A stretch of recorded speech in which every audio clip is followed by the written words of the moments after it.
princess in disguise. He's playing straight to hide from hate. He's dying inside. So wise, but wasting away. Skin and bone thin from the lies he's been fed. That his love is sin. Poor little sissy boy, singing the Mississippi blues. His joys are strange, his affections are afflictions, infectious.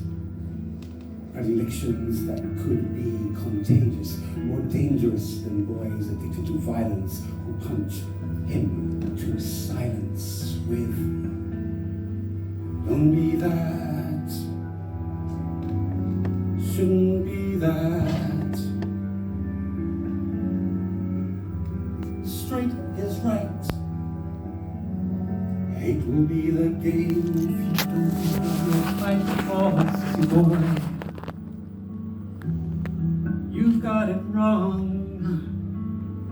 No one wants to hear your song, said the teachers and the preachers and the neighbors and the parents, the antidepressants, the dictators, the men's magazines, the friends in the canteen and every classroom, cinema, cloakroom, curricula.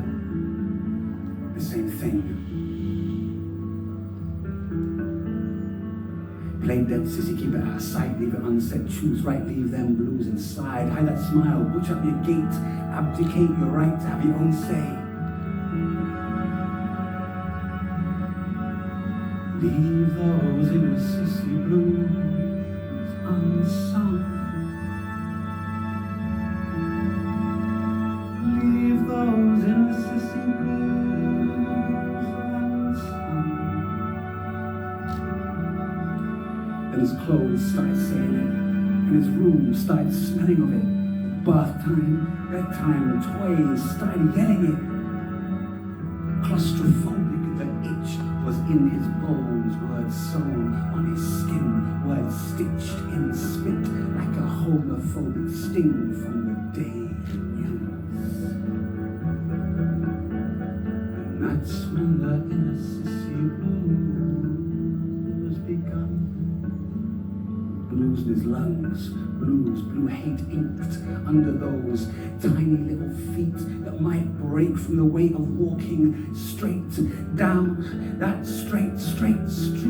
His inner sissy blues, unsung. Don't be that, shouldn't be that. Straight is right. Hate will be the game if you don't give up your fight. Oh, sissy boy, you've got it wrong. Play dead, sissy, keep it out of sight, leave it unsaid, choose right, leave them blues inside. Hide that smile, butch up your gates, abdicate your right to have your own say. Leave those inner sissy blues unsung.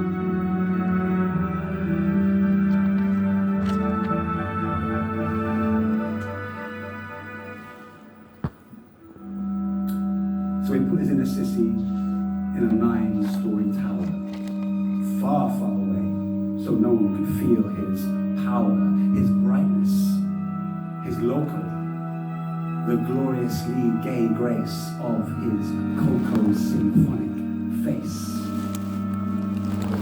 His queer song, the harmonically righteous wrong of what he wanted to say, the cacophony of his black and blues melody. The truth that there were no prince coming around, no heir to some white crown to mince up the long blonde hair that were not his to let down. Just an afro growing out and flowing round till it filled the room with frizz. choking in the boom of his mixed race microphone, his smoking gay fro with no space to grow, until the strength of his curl broke the walls to that world, and the extent of his feelings smote the ceiling, and that ceiling came crashing down in a shower of dead, straight, rich, white names and nouns, and he knew that his gay fro was his unseen crown. He looked up into the sky and he sang, free, brown, crown of curls, smile as big as the world. Inner Sissy, be free to be seen. Boy, you ain't no princess.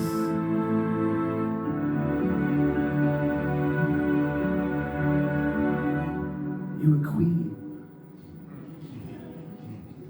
So reign, free, brown, crown of curls, smile as big as the world. Woo!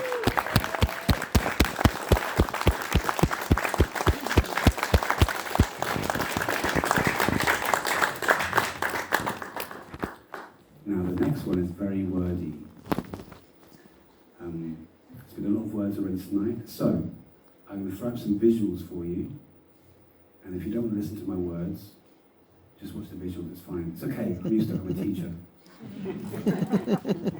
If you really want to impress me though, you can not listen to my words and go, you've all done it. Okay, this next one skips backwards and forwards from my time at this posh public school where my parents were trying to help me climb the social ladder as working class immigrant parents. And then it skips to South Africa, where I experienced my roots among the township mothers, a place I truly felt that I belonged. And then it goes to Sweden, where I am now. Now you might think of Sweden as this wonderfully socially democratic, liberal place. And in one sense, at a rhetorical level, it is. In another sense, it's kind of like really fucking racist. And it's easier to be racist when you can use the words colourblind. So it's a kind of colourblind environment. And in a sense, one can experience whiteness there as an all-pervasive kind of high-pitched drone that no one can quite hear, but is ever present, or like breathing asbestos. Oversharing. So yes, so this next one is called The Pass, and it's about the notion of passing and having a South African heritage that is very strong in my language, but I also pass as being straight if I want to. Sometimes I pass for being white, depending on how I'm presenting, or at least a little bit white. And the best impersonation I've done so far is of being a man. I've been really good at that, I've been practicing that for a long time. You don't need to read Judith Butler to know that gender is performed, right? That it's a performance, and it's got a costume and everything. Okay. You're welcome to read Judith Butler, but, you know, white feminism.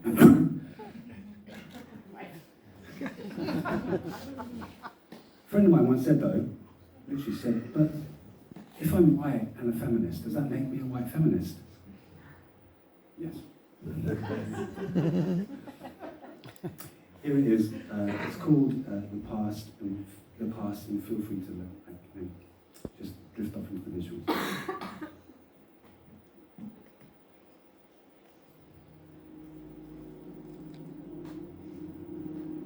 Did I fool him with my beautiful vocabulary? did I pass with my cut glass accent, this mask of class? All that time spent playing with those dead men in his library, hell-bent on slaying his 1% ass. Me, trouble agent, double O-bender, mulat professor, main contender in this combat that he called a race, where I surpassed expectation. Because I'm just faking, I'm just making it up, I'm just passing all his dead white man examinations.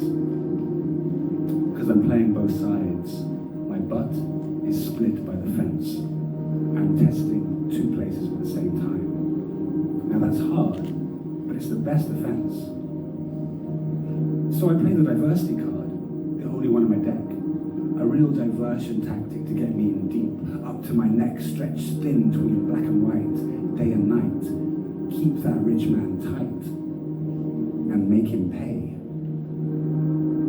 Because my mother, how much did it cost her to put me, the imposter, through that top-class schooling that saw me coming in last? Who were we fooling with my triple A grades? My future was already made, so it's not surprising that it looked like I was rising when I was always sinking. What was she thinking? Was I her sleeper cell? Her brown boy Nikita? Was she training a critiquer she weren't ever allowed to be? Who'd wake his fire someday and make the equation that black desire is insolvable, a mission impossible? Did she plant a viral